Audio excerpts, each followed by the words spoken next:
I assume that next time I call you directly, you'll pick up the phone. Logan, let me give you the ABCs of me. I don't take meetings, I set them. And my respect isn't demanded, it's earned. That's only two things. What's C? C is for people who show me they know A and B. Respect. We all want it, but are you going to do what it takes to get it?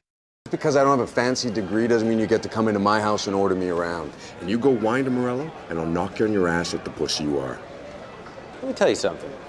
You try to stonewall me, you'll be out on the street in less than a week. As for the other stuff, do I think that I'm smarter than you? You're damn right I do. But if you think that means that I can't kick your ass up and down this floor, take a swing and see what happens. Men don't compromise boundaries to accommodate people's disrespect, they give them their absence instead. Your absence teaches those who are worthy of a second chance to develop a degree of respect. Before approaching you again, I think the use of silence and absence is underutilized with regards to dealing with disrespectful people. It's often your instinctual first response to counter someone's rudeness or disrespect, but this is a very weak approach that lowers your value down to their level. It's certainly not a trait of a leader to deal with others in a way that reflects their cheap behavior, but maintaining your regular demeanor is not a solution because they will see that you don't value yourself and they'd be inclined to take it further.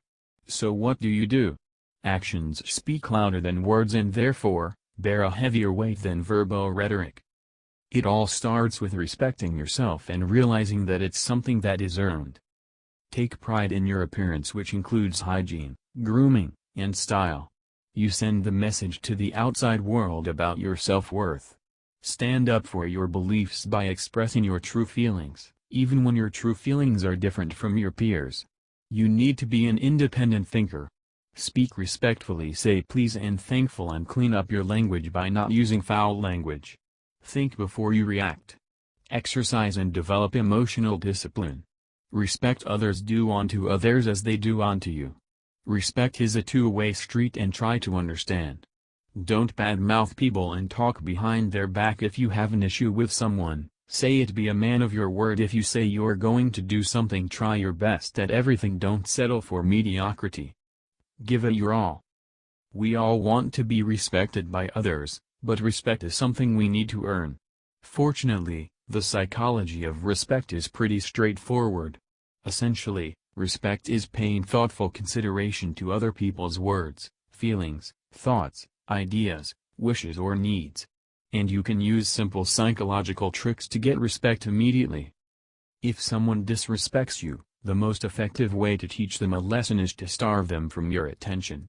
This means your eyes, your verbal communication and your presence around them should be restricted. This response is a message that conveys they are not important because their unacceptable behavior has deemed it, so it's human nature to want attention. This is why the method of silence and absence works best, because it directly stars what humans desire most at a subconscious level. They will instantly seek to curb their behavior just to regain the attention they once received from you. I have noticed this even from the most arrogant men. Simply allocating your attention away from them will involuntarily adjust their behavior to retain your attention and respect you. Words reduce your value. Using this method preserves your verbal communication, which is a very important point. It is very easy to reduce your value with words, especially when you're about to engage in dialogue with someone rude or disrespectful. The emotions buzzing on the surface led you to justify in your head while you're allowed to reciprocate their poor behavior, and that means you're not far from doing something regrettable.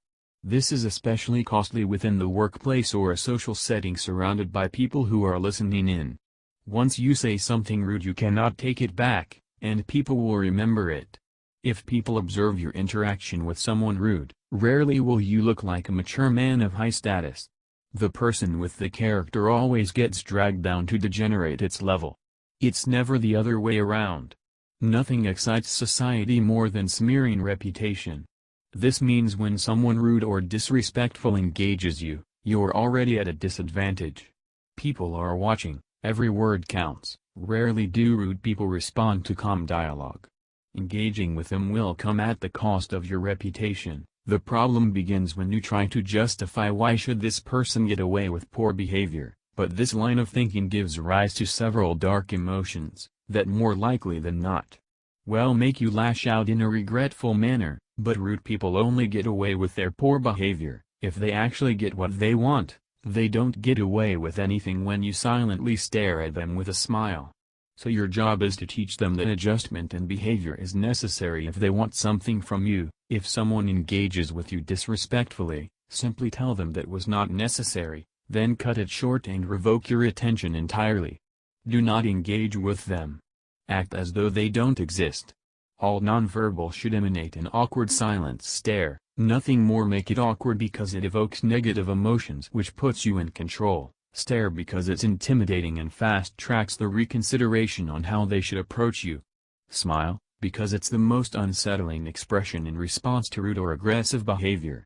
Do not give them attention until they show signs suggesting they have adjusted their behavior. Then you can micro-feed them your attention, so they have a clear understanding of your intolerance to poor behavior and the respect they need to express. Learn to use silence and absence as a method to teach, read people a lesson.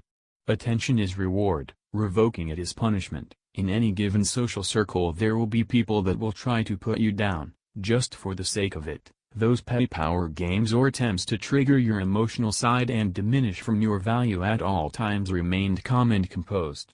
Do not give in to their petty games, be above everything. This process allows you to silence everyone and give value to your words. Diminish the person using their own words. Control your emotional reactions and stay in control of yourself.